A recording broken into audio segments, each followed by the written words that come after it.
अजितदादांचा चिरंजीव 1800 कोटीच्या लफड्यात सापडलेला आहे. कसं काय काय अडचणी वाढणार आहेत महायुतीच्या? जमीन हे बघा, हे सगळे आपल्या मीडियाच्या माध्यमातून आम्ही बघितलेलं आहे. माननीय मुख्यमंत्री महोदय या विषयावरती त्यांनी स्पष्टता दिलेली आहे. त्यामुळं माननीय मुख्यमंत्री महोदयांनी भूमिका मांडल्याच्या नंतर मी त्यावरती बोलावं असं काय मला वाटत नाही. अशी मागणी करणार. पवारांना सोडून बाकीच्या लोकांवर गुन्हा दाखल झालेला आहे. त्या कंपनीमध्ये 99% भागीदारी पार्थ पवारांची आहे, 1% दिग्विजय पाटलांची आहे. दिग्विजय पाटलांवर गुन्हा दाखल होतो पण पार्थ पवारांवर. बघा, आता हे तुमच्या माध्यमातूनच कळालंय की कुणावर नेमका गुन्हा नोंद झालाय. तर हे वरिष्ठ बघतील ना ह्याच्यावर.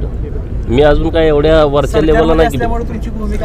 नाही असं काय नाही, मावळ वगैरे काय नाही. परंतु माननीय मुख्यमंत्री महोदयांनी याच्यावरती एकदा स्पष्टता दिलेली आहे. 70,000 कोटीपासून सुरू झालेला प्रवास 1800 कोटीवर येऊन थांबला आपल्या काळामध्ये. नाही त्याच्यावरती आसूड ओढत होता. आता काय महाराष्ट्राची जमीन आहे म्हणून कुणी? अरे नाही असं काय नाही. कुणाची जमीन कुणी घ्यावा असा विषय नाही. परंतु म्हणून तर गुन्हा दाखल केलाय ना.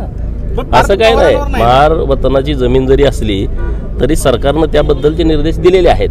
त्यामुळे कुणी असा काही गैरसमज करण्याची आवश्यकता नाही. अजित पवारांनी राजीनामा द्यावा अशी तुम्ही मागणी करणार आहात? हे बघा, ह्याच्यावरती आमचे नेते ठरवतील ना काय करायचं. तुम्ही मलाच कशाला विचारताय? चला दुसरा काय विषय विचारा. त्यांच्या बाजूने उभारले आहेत म्हणजे काय नेमकं? पवार एकत्रच बाजूला म्हणजे कडेला जाऊन उभा राहिले. ग्रीन सिग्नल दिला की बाबा ती चुकीचं नाहीये, भारत असं करणार नाही असं त्यांनी सांगितले. मग ते आता ब्रह्मवाक्य आहे ना. ब्रह्मवाक्य. चला बोला. 26 ला शरद पवार 26 ला कुठे येतील?